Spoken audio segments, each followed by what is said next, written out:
Vice-Chancellor, ladies and gentlemen, I'm going to talk about performance in terms of sustainability, the issue of sustainability in terms of buildings and cities. But I should make clear perhaps at the outset that as an architect, I can't separate performance in terms of a social agenda or the aesthetic dimension in the design of anything from performance in any other terms. So it's a holistic approach to design.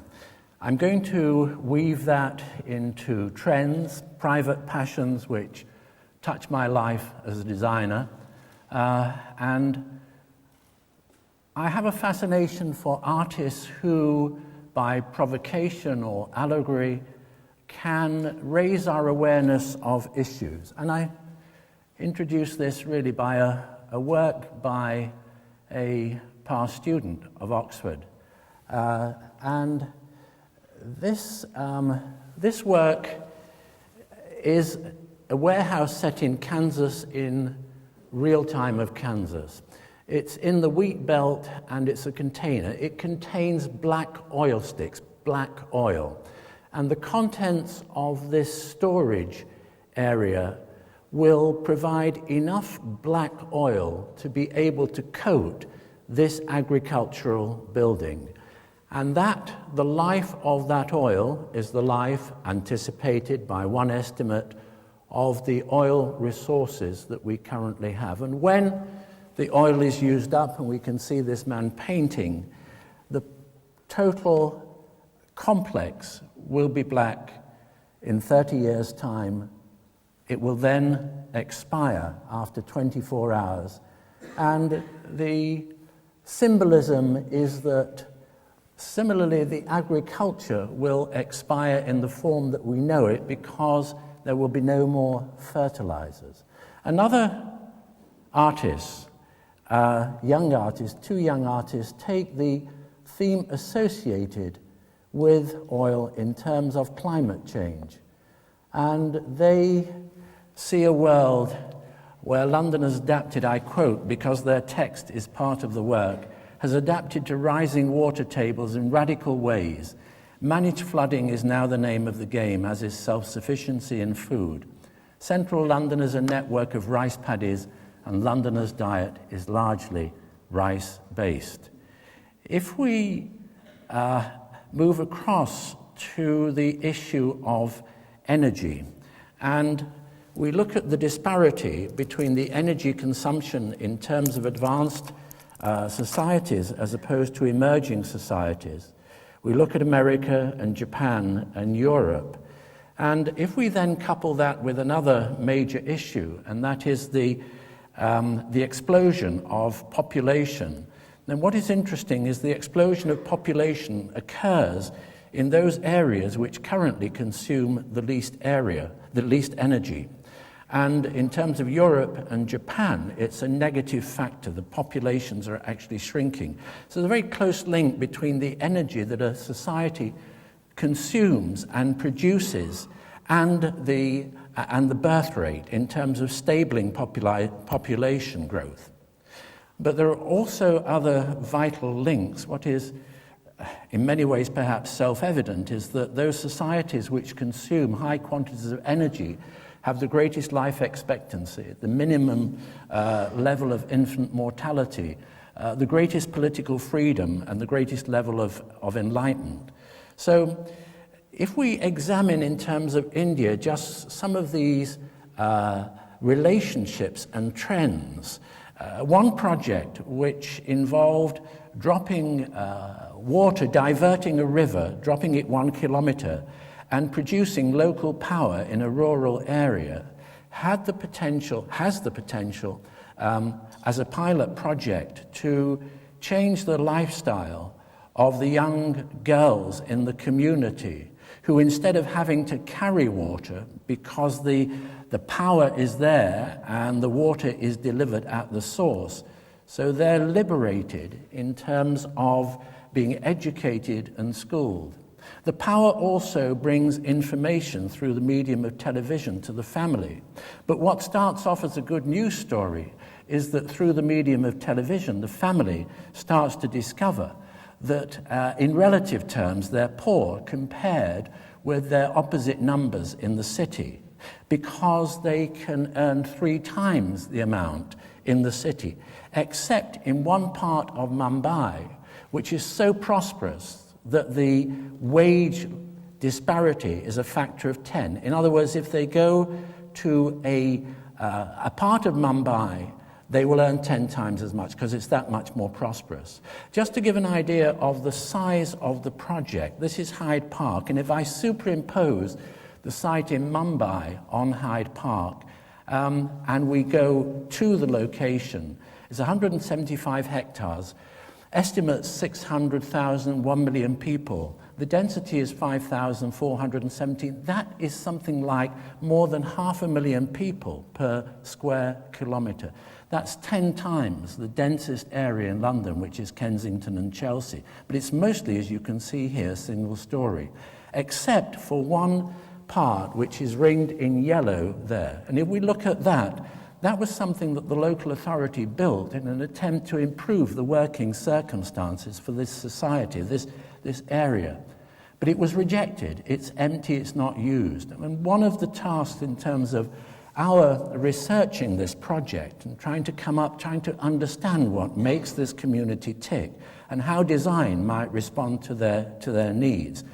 This is the team, and I think both individuals, Narinda and Chris, are both here this evening. So what they did is, in an endeavour to understand what lay behind the scenes, they worked with the locals here and in the process discovered that this area recycles 80% of Mumbai's waste for reuse, that it's a very prosperous business, this recycling industry. Statistically, 1 WC per 1,400 people, estimated 15,000 single-room factories, 90% black economy. And as I said before, very, very high earning capability. This is Narinda's sketch, which just gives a glimpse in terms of the philosophy of trying to understand the factors that generate design.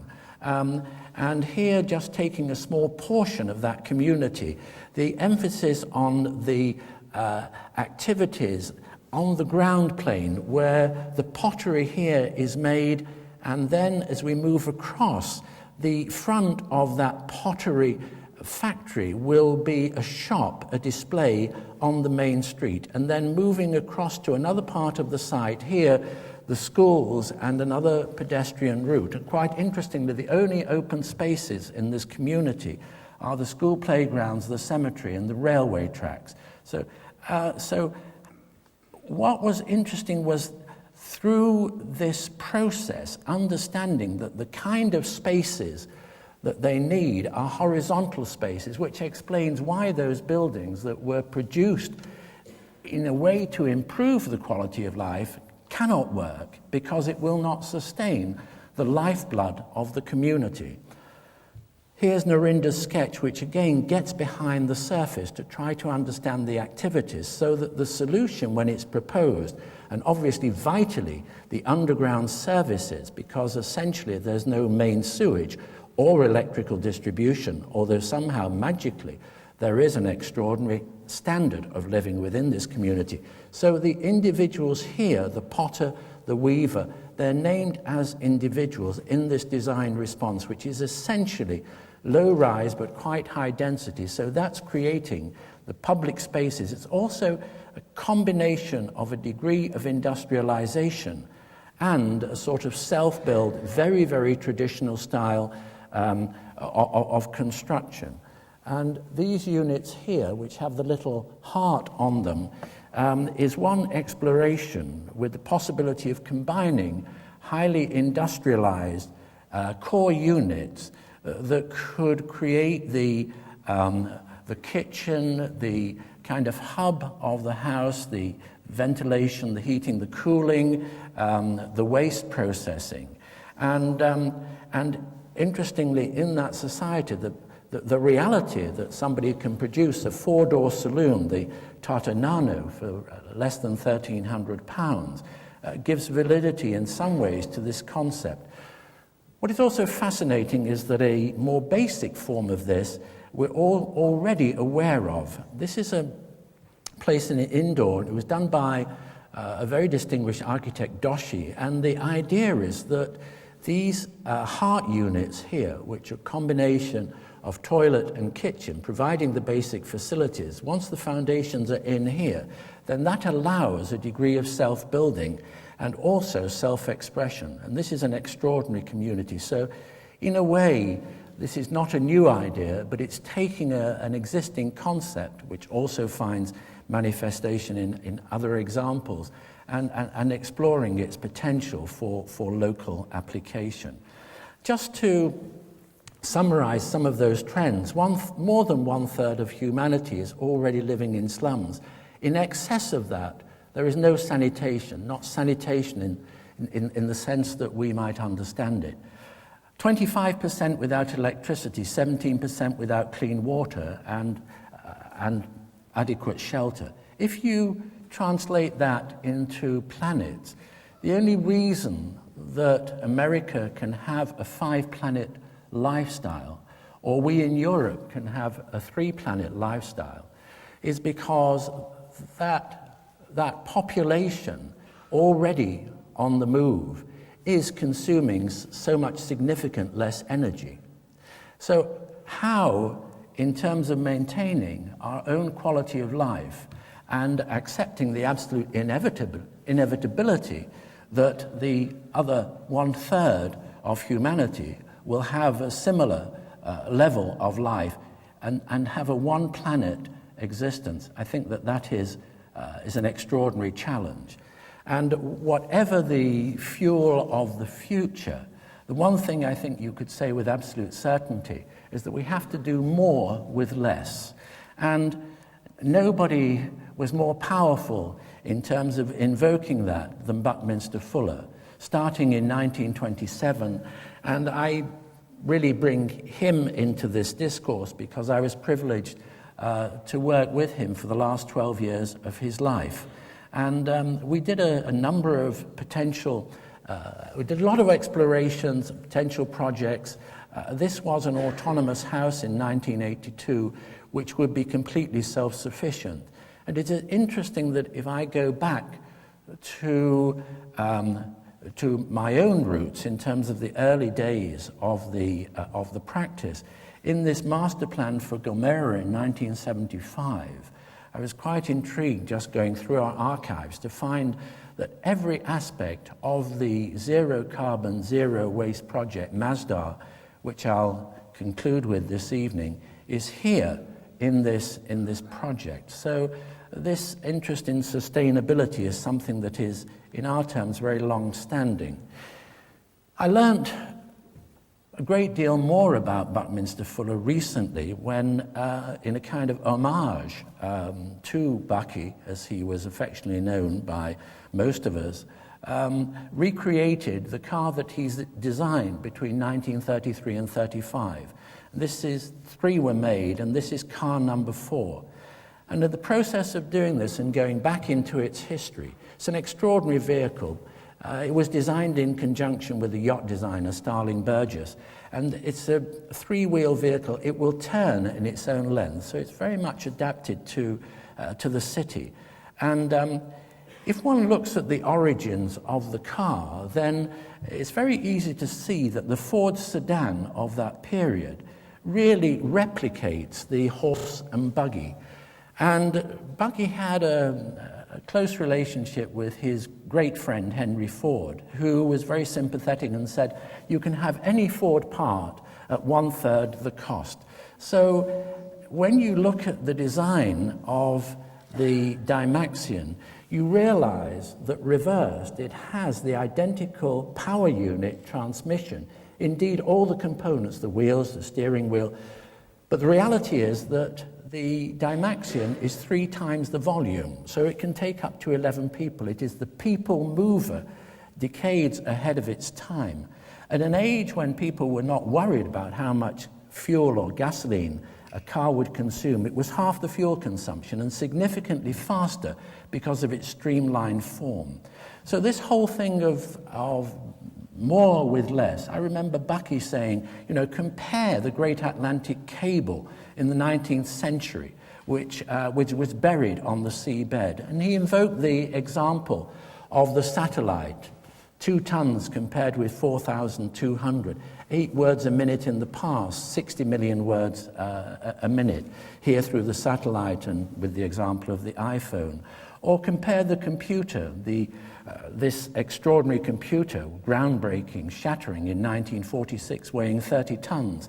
Compare that with an iPad, which is 680 grams, 4 million% reduction, and an increase in performance from 385 to 21 billion. I mean, a 5.6 billion% increase. Or one of my own passions, which is cycling, and just comparing the Tour de France of 1903 with the most recent. And here, interestingly, the dramatic increase in performance is less about the bicycle itself, even though the bicycle is 1/3 the weight. It's very much about aerodynamics. It's about the way that the team works together. And I have another private passion, which is cross-country skiing. And what I never see in terms of a cross-country marathon, which I do every year, is this aerial view. And if you zoom in, you realize that given a headwind across a frozen lake, that just like migrating birds, the pack assumes a streamlined form. And when that race takes you through a village, you suddenly realize there is no headwind, that those designers of the houses and of the community had created a microclimate and buildings which, in an age before any technology in the way that we know it, but working in a very sophisticated way with the technology of their times, created highly insulated buildings, splayed windows, which, quite interestingly, were the source of inspiration for Le Corbusier and the Ronchamp Chapel. So these buildings, again, like buildings in the desert that I'll be showing shortly. Performance, again, in terms of something that has captivated me, and I have many hundreds of hours flying high-performance sailplanes, which are powered by rising currents of air called thermals, in the same way that soaring birds migrating, and I've occasionally found myself sharing the same, going round in circles and seeing one of these huge birds sort of sharing the same thermal. Quite interestingly, the performance of a sailplane is higher than these birds, although the birds have, as I'll describe in other ways, a superior intelligence. For example, the glider will travel, if it has 1 kilometer of height, it will, in still air, travel 60 kilometers, unlike this albatross going 25 kilometers across. This has a lot of relevance to the design of buildings moving towards sustainability. What it's really telling you about that bird is that its fuel, which is flapping the wing, or the aircraft, the aerotow that will pull the glider up before it starts its epic journey, sometimes 1,000 kilometers, is using all the forces of nature, those rising currents of wind, tailwinds, working in formation to reduce the drag, just like those skiers or cyclists, slope soaring, really working with nature, so that in the end they can achieve heroic performances with a minimum amount of energy. You can take that with this extraordinary bird, the bar-tailed godwit, which travels non-stop 11,000 kilometers. And just like the 747, when it's taking off, it's lumbering down its runway, very, very heavily laden.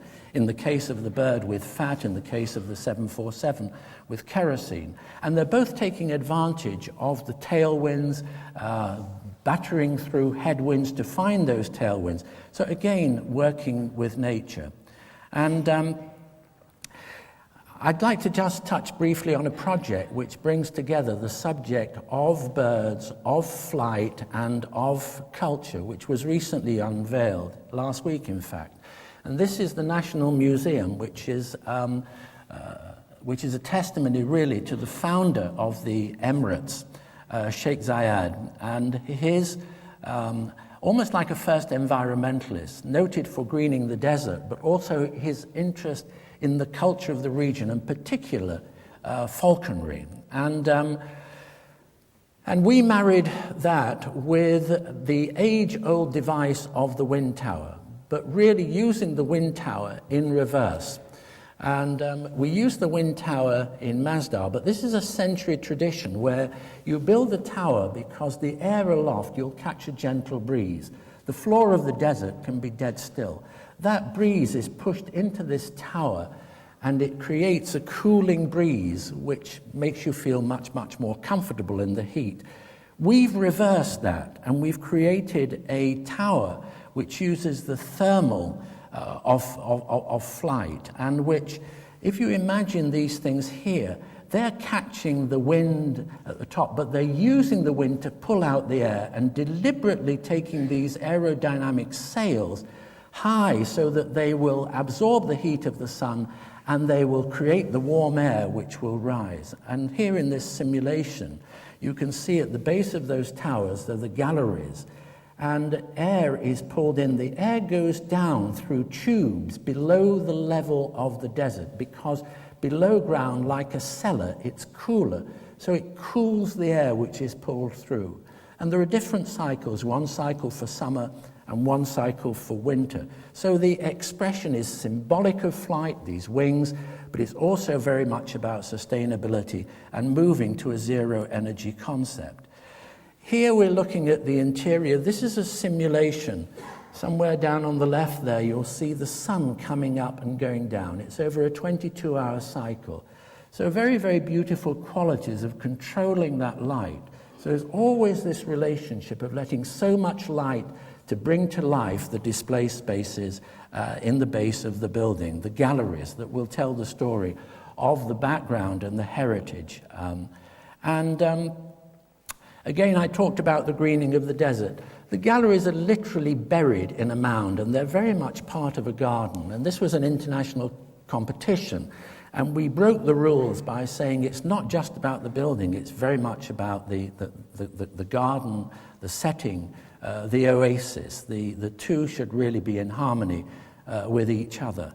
And in this simulation, you can start to see the falcon, the way in which the wings propel this bird by creating positive and negative air pressure in the same way that the wing of the museum, which is working environmentally, is doing exactly the same. I was fascinated by the work of Tenekes, who, with others, examined ways in which you could compare the performance of flying insects with birds and with those big man-made birds. And he established a very interesting trend line which demonstrated that outside of that trend line you would find things like gossamer condor, you would find the dinosaurs of the air and why they didn't survive. He would also add probably Concorde with its supersonic flight, which in the end didn't follow the trend line, was exciting, but wasn't part of an enduring story. And that fascinated me in terms of doing something that we had never done before as a practice, and that was to go back in time and examine the performance of our own buildings. And that's been a very, very interesting research project.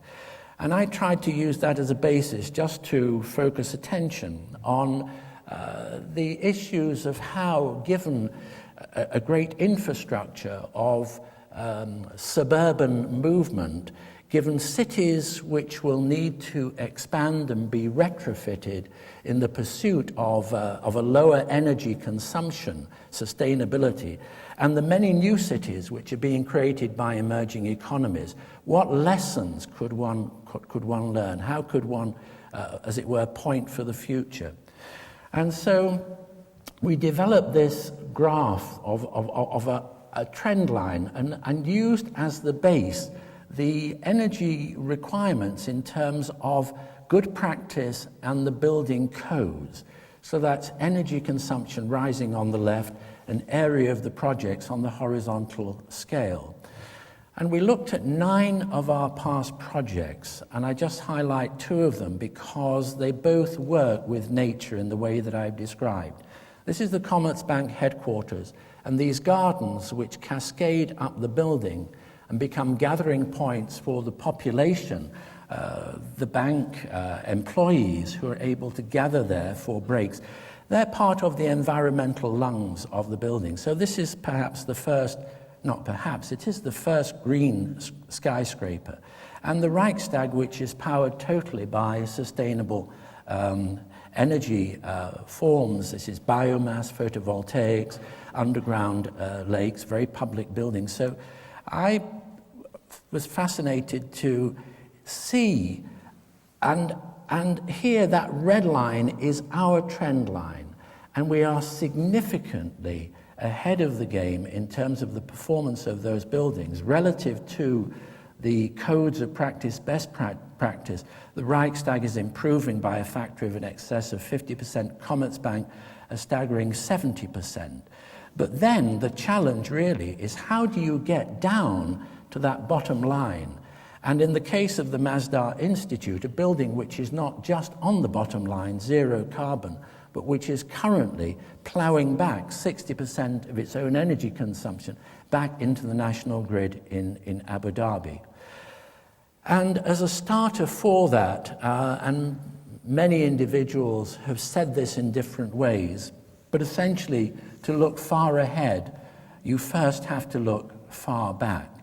And in terms of some of those cycles, I was fascinated, and this is the first time really I've looked at this myself. It's something that's been interesting me over a period of time with a very small group of researchers. And that is one of the emerging realities of the East overtaking the West, which might be a singular event to some of us, but for some people in China and that part of the world is like a repeat of the pattern and perhaps a return to the status quo. Because essentially the East overtook the West somewhere around 540 AD, and then that reversed itself in 1850 when Western Europe overtook China in manufacturing, and that is a manufacturing dominance which had been going on for 1,500 years. And it's quite interesting just to note that at the moment the biggest manufacturer of solar panels in the world is China, and they export 95% of the panels. And if, as an architect, you want to specify solar panels at the moment, it's very, very difficult because the demand far exceeds the supply. 1 or 2 other things too, and that is that China is heading for a kind of innovation society. In 2020, on a current pattern of spending, China will spend more on research and development than the United States. In 2020, predicted growth of their network of high-speed rail, they will have more high-speed rail kilometers than the rest of the world put together. So this extraordinary investment in infrastructure and the transfer of knowledge is something that we have seen absolutely firsthand in our work on Beijing Airport, which is on an epic scale. Just to superimpose that airport on top of the map of London, you realize just how large it is. But let's put it another way. If you imagine terminals 1, 2, 3, 4, and the most recent 5, and then imagine adding a 6th, that gives you the area of this building. It's absolutely awesome. But of course, it's highly sustainable because it consumes far less energy, and it's much more, it's much more friendly to use if you put it all under one roof and you have its internal train, which can get you very, very easily from one end of the building to the other. Perhaps another way of looking at some of those trends is the cyclical wave where crisis seems to run concurrently with investment and innovation, which leads to investment in infrastructure, and then that in turn informs the nature of the urban space. And if we see those great kind of panics, Wall Street crashes, the most recent 2008 collapse, and we look at the top, which is prosperity, the bottom, which is recession, then the energy spikes, you start to see the cyclical thing around carbon. And quite interestingly, up to the 19th century, it was essentially a wood-burning economy going back in time, which was 90% carbon. But as you move across, you're moving much more into 90% hydrogen. So you can see those spikes, and you can see the recurring waves of suburbanization and urbanization. And the way in which the innovations of the high-speed train, the computers, the streamlined car, then you get into an explosion of roads, the rail networks decline, whether that's beaching here, or the Highways Act of 1956 in the United States, which created this extraordinary 40,000-mile network of roads, and very, very similar patterns of the decline of the inner city and the encouragement of the suburbs coming from different political systems. In Europe, from something much more socialist-based and much more capitalist-based in the United States, but the same effect. And we're now seeing, through globalization, the re-emergence of the city. So in 2007, more people, that magic point where you cross the boundary, I think it was in May of that year, where then more people were in cities than in the suburbs. And if one goes back and you look at the I've been involved in the design, in a prize awarded to solar initiatives in Switzerland. And this very ordinary looking house here, through a combination of insulation and solar cells, is generating 82% surplus energy. Another way of looking at that is that it would power 3 electric cars for something around 12,000 kilometers annually. But the problem is that if you look at a building in isolation, even if that building is generating more energy than it consumes, it's still not sustainable. And the reason why is that in an industrialized society, it is the combination of the individual buildings and the transport of moving people that is accounting for the major energy consumption, something like 70% in an industrialized society. And this graph is just saying very, very simply that there is a relationship between density and energy consumption. So if you look at the cities which are highlighted, Detroit sprawls, it's low density, it sprawls into the landscape with roads going to endless suburbs. If you look at a high-density European city, which is not driven by the motor car, but is traditional in the sense that it's a pedestrian, bicycle-friendly, Copenhagen is twice the density of Detroit, but it's consuming 1/10 of the energy in gasoline. As you move across higher density, Hong Kong and Manhattan, then those are really sustainable, given the mixture of mixed uses, good public transport, walking, high density. That's why Manhattan is such an extraordinary performer in terms of sustainability. There's another way of looking at that. This is Copenhagen here. And if you compare that with the 100 largest metropolitan areas and those city centers that are combined with the outlying suburbs, then compared with Copenhagen, there's a massive hike in the consumption of energy. And it's quite interesting to go back in time. Around the turn of the century, the end of the 19th century, there were more electric cars on the roads of America than petrol-driven cars.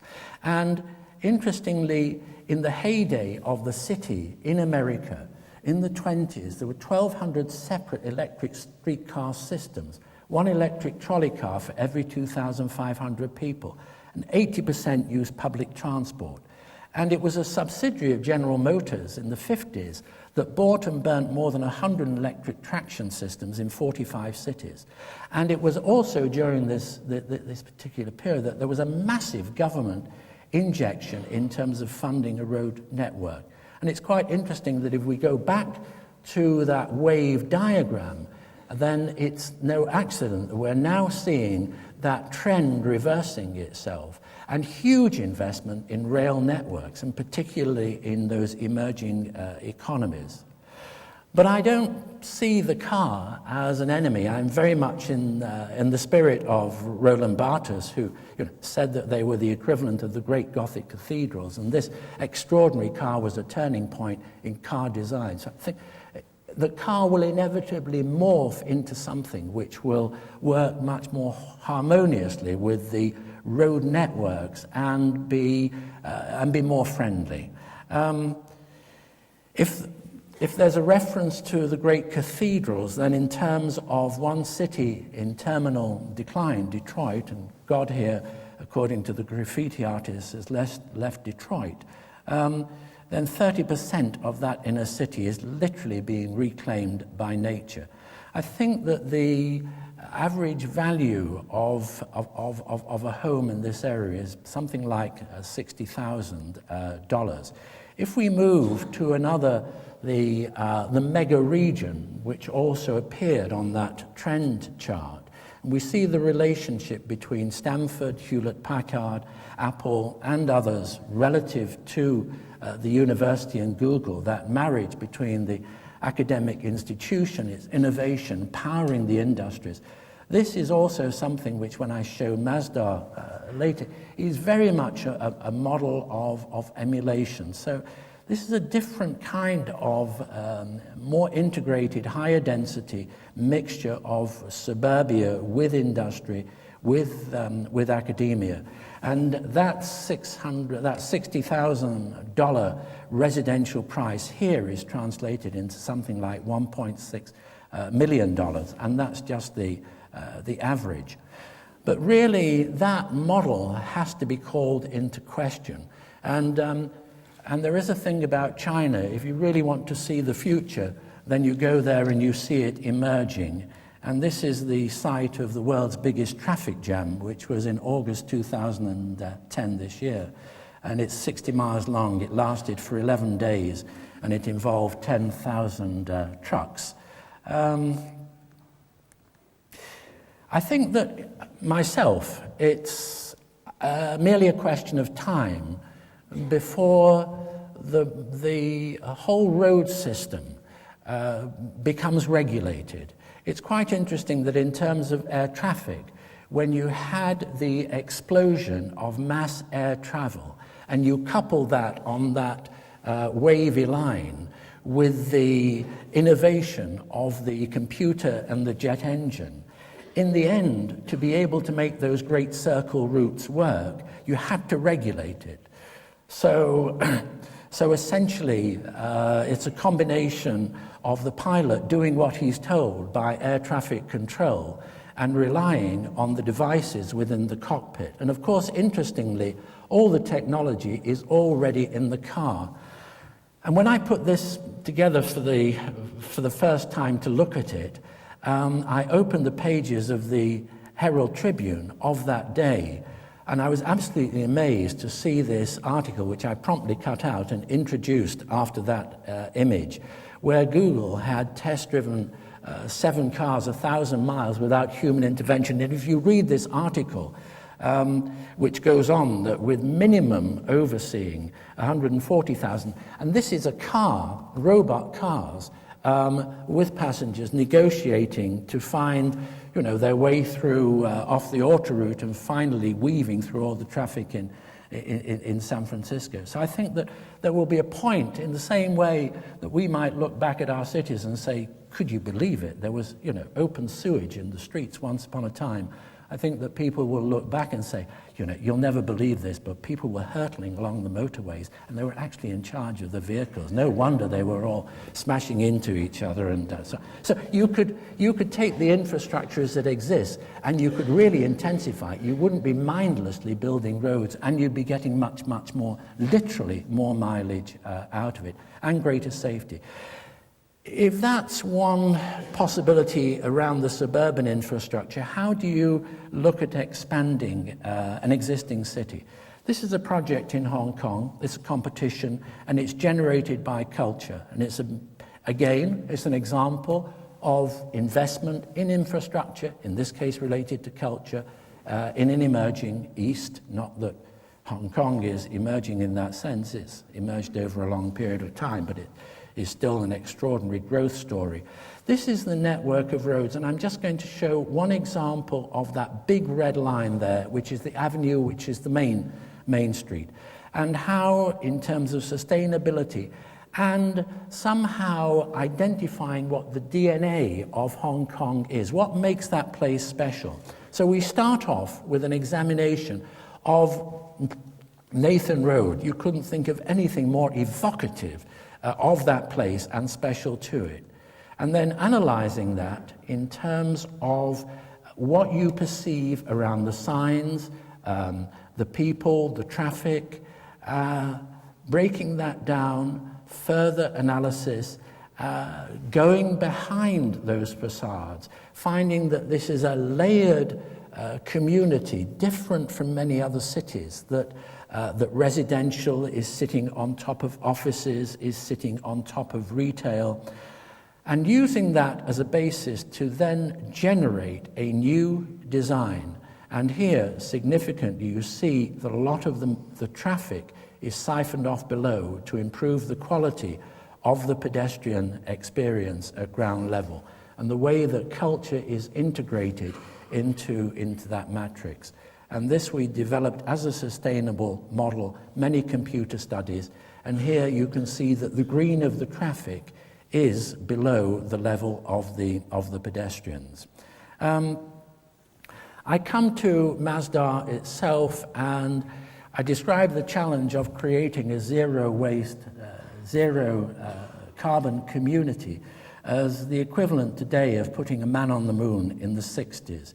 And there is quite an interesting ecological link, because if Bucky Fuller was ahead of his time in terms of talking in 1951 about spaceship Earth, then it was certainly the astronauts and their Russian equivalents, the cosmonauts, who really became the first environmentalists. And I remember with my colleague David Nelson, who's here, we went to Energia, the people who put men in space, and I think it was their view for the first time of the planet and its fragility that in turn was responsible for, indirectly, for that green revolution, which is really, I think, coming home. If we go to the desert, it's quite interesting that in the same way that penguins will huddle together for warmth, and I see that Stefan is grinning because that was Stefan's kind of thing about the penguins, but I've taken it up here with the camels, because the camels huddle together to keep cool, because the temperature of the camel, as you can see here, is significantly less than the desert, which is their environment. So how do we tap into the knowledge of the waves of humanity who've tamed the desert in an age before you couldn't buy a cheap air conditioner and cheap gasoline and throw energy at it mindlessly? How did they create communities, habitats, outside and inside, that were pleasant? If you look at any of the traditional settlements, and we looked at many from Yemen to Morocco, Arabia, they huddle together because by huddling together they can create shade, they can create coolth. The orientation is something that has evolved over time so that it admits some sun, it closes off against the light and the heat. It uses evaporative cooling in terms of water, shade, colonnades to bring down the temperature. And with a very sophisticated understanding that the radiant temperature, the temperature that we feel that makes us comfortable or not, is quite a sophisticated mix. It's a blend. It's not about the air temperature, important though that might be. I talked about the wind towers, which tap the prevailing breezes and pull cool air through. Here you can see them highlighted in this typical vernacular kind of architecture without architects, although undoubtedly very sophisticated architects who really knew what they were doing. Here you can see our more sophisticated computer studies around that. And of course, once you go within the dwellings themselves, very, very elegant, sophisticated solutions to create privacy within this extreme density. Very, very beautiful and very comfortable environments. And a little bit of repetition here, because this you can see, I would hope immediately, the analogies with the world of nature and those birds, because here what we're seeking to do in terms of today is to use the massing, the orientation, the shade, the insulation, the materials, and the way in which we control the environmental systems, converting waste into energy. All of those, before you come to the red, reduce the amount of energy which then we need to bring it up to an acceptable level of comfort today. So it is the essence of doing more with less and starting with the lessons of history. So if we look at central Abu Dhabi, it's actually hotter than the desert. Why? Because of those areas of vast areas of reflective glass, because these are imports from a totally alien environment. They have nothing to do with the desert. The areas of black tarmac. So this is totally uninhabitable space. It's more uninhabitable than the desert itself. So our starting point for Mazdar was to learn from the cross-sections, the spaces of those traditional dwellings above. The two images at the bottom are cross-sections through Mazdar showing a courtyard and a street. But what is significant is that there is a world below that. In actual fact, this is slightly misleading because it suggests that this is dug in. It's not, it's actually built up off the desert floor. And there'll be versions of this moving on into the future, which as cars become greener, will be a street experience. So the podium is not absolutely critical to the long-term evolution of this project. And I would stress, and I cannot stress too strongly, that Mazdar is an experiment. It's an ongoing experiment. It's an experiment within an experiment, because it creates an academic community around which a small mini-city for 100,000 residents grows. And the idea is that it will be an incubator. It will, through innovation, create small enterprises, all in the pursuit of sustainability. And this is a long-term project, so it's over a period of some 22 years, running up to 2018. And it is spawning pilot projects. Let's examine this. It is two walled cities, not walled in the sense of being compounds, because it's permeable and it has a total cross-section of society, but walled in the sense that it's very compact and it's surrounded by areas which, as in the past, are about harvesting, but not harvesting totally in terms of agriculture, but harvesting energy. The orientation is critical in terms of its northwest-southeast orientation. The car, conventionally in blue here, is kept, the conventional car is kept on the edges. There is a public transport system, a tram, which weaves through it. And then in this first phase, one of the experiments is a robot car, which has a certain familiar sound in terms of one of the predictions that I suggest in terms of the robotic cars, which will be way beyond the experience of Mazdar. Here you can see a cross-section through one of those shaded narrow streets and the world below with those cars, the robot cars. And last week at the opening, we all went there in a little robot car, driverless, and there is a community. It's a community of 100 people. So it's already thriving with lively research projects. It has, as I've described, the university commercial activities, residential, special economic zones, those incubators, the technology park, entertainment, leisure, hotels. There is a green square or a park within 1 minute's walking distance. Those green spaces are very much about capturing the cool night winds and the warmer desert winds during the day. And so it's very much about the environment. The first stage here, which is ringed there, is the result of a huge amount of modelling, wind tunnel models on the left, and a real, very large model on the right. Quite interesting, just as a totally unrelated aside, but going back to that investment in infrastructure, business, enterprise. This model, as you can see, very large. If you look closely at it, it's got every detail. It's got every tree, every car. It's got every courtyard. That needed to be made in a hurry. There was no model maker in the world who had the capability, the expertise to be able to make it in the time frame. The only model maker was in Japan.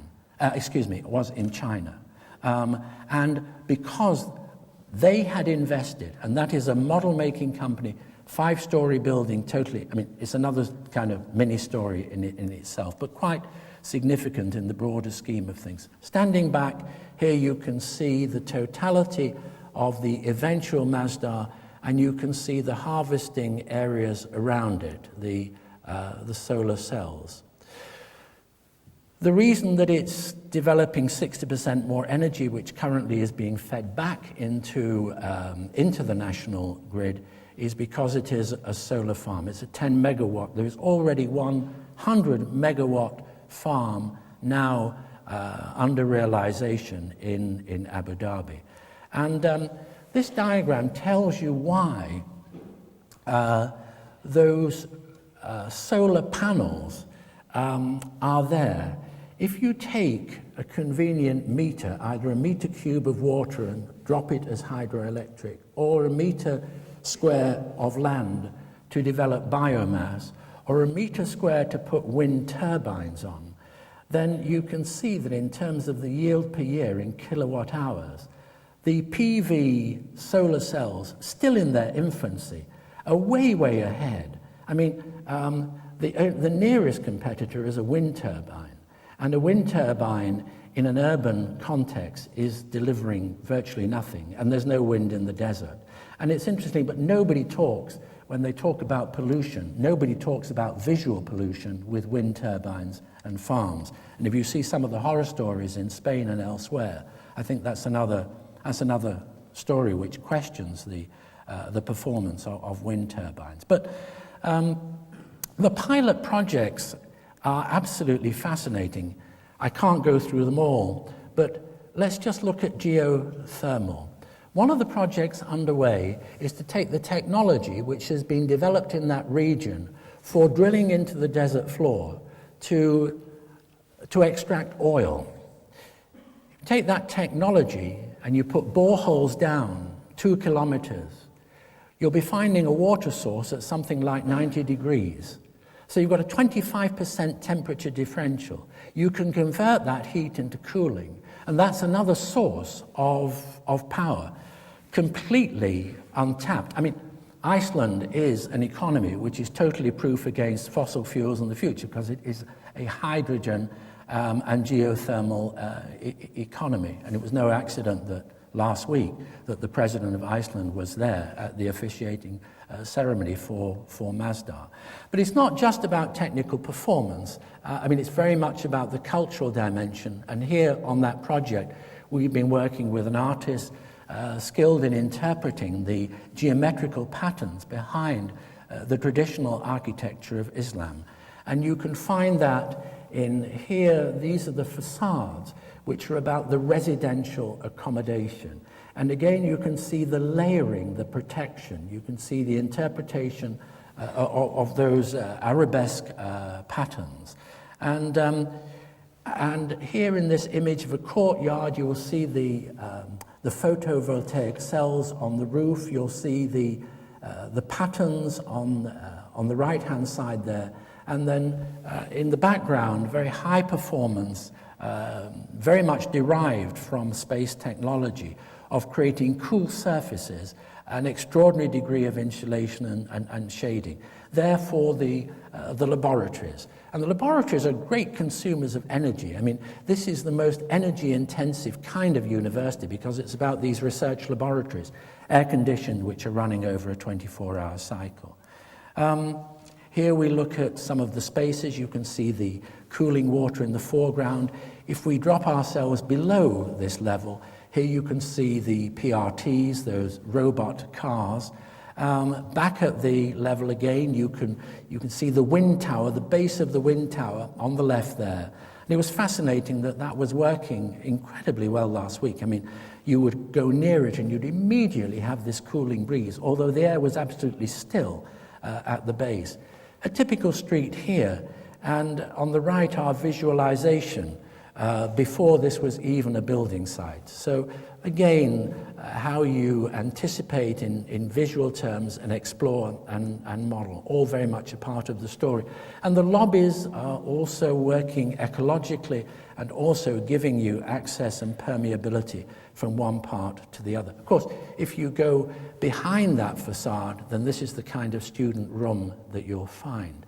And in a way, triggered in part by this talk, I felt it was very, very important that we find out for ourselves how successful we've been in realizing the objectives behind those lessons from traditional architecture. And the felt temperature using thermal imaging cameras, the felt temperature, whether you feel comfortable or uncomfortable, is a very complex mix of the air movement, the relative humidity, the surface temperatures of the surfaces around you, and the air temperature. So here are our guys here. And interestingly, if I go back to our roots, we were doing environmental engineering in the 1960s. And we are rediscovering those roots. And we are now being much more comprehensive in our approach to design within our own practice. So we're being joined by colleagues that we've worked with over many years, and structural engineers, environmental engineers. So in a way, we're very interestingly coming full cycle and taking responsibility for all aspects of the design. Just a result of some of those studies by those guys that you saw there. I mean, a car engine in the center is something like 55 degrees centigrade, in the undercroft, 37. And if we make the comparison on a typical day between that street in the middle of Abu Dhabi and Mazdar City, just a short distance out from it, very, very interesting. I mean, the radiant felt temperature on that day is 52 degrees. If you go to Mazdar, it is a very comfortable 37 degrees. And that's actually measuring it ourselves on site. There it is. You can see the sand-colored, literally colored by the sand of the region. You can see the academic institute, and you can see the wind tower. Now, Bucky in the 40s came up with the idea of another kind of car, a car that would anticipate a city of the future, quite small, compact, able to traverse between cities. And so we had the idea, I suggested to a very, very small group that maybe we should just have we should relax a little. We should design this car, knowing what we know now about electric traction. Each wheel is powered by its own individual motor. The technology exists to develop this further. So we produced this group produced this film, which starts off in nearby Dubai, and here it has certain affinities with Apple in terms of its user-friendly. It's moving out, it's going through the traditional streets. Here it's going through Dubai. It's probably being manually driven at this point. It is the three-wheel concept, but when it gets onto the motorway system, it comes into autopilot, anticipating some of those trends that I talked about earlier. And for greater stability, the rear wheel extends to increase the wheelbase. It's probably switched off 2 of its 3 engines, and it's probably now being powered by the rear. It's approaching here into Abu Dhabi, into an urban mode. It's shrinking itself. It's come up to our Central Markets project, another of our projects here, which learns very much from the souks of the past. It's moved on from Central Markets, and it's now on its way heading to Mazdar. The interesting thing is that this car, when it arrives at Mazdar, will not separate itself out like all the other cars and go into the car park, because this car will be genuinely ecologically friendly, so it will be able to occupy the same area as the other cars. Things get a little bit ambiguous here because some of this film is simulated and some of it is actually for real, because this is a real place with real PRT cars and the university, which is now thriving. So it comes in and it finds its docking bay, so it's now charging itself up, induction charging. That part was real there. That's the spiral staircase that takes you up to the upper level, the shaded street, moving along, seeing some of the spaces that I talked about coming inside the student room here, moving down one of those narrow shaded streets, and you can see the facade of the laboratories, the institute. You see the wind tower here in the corner of that urban space. Moving across the Knowledge Center, we're now inside the Knowledge Center, and this is the laboratory that we talked about. Next comes the factory, which is to come, which is making some of those technologies, some of them which are not even envisaged now. And here, panning out, pulling away, and seeing this in the wider perspective of Abu Dhabi, very much about anticipating a future when they will not have the vast reserves which they currently have, and anticipating one of a number of initiatives for that future. Thank you.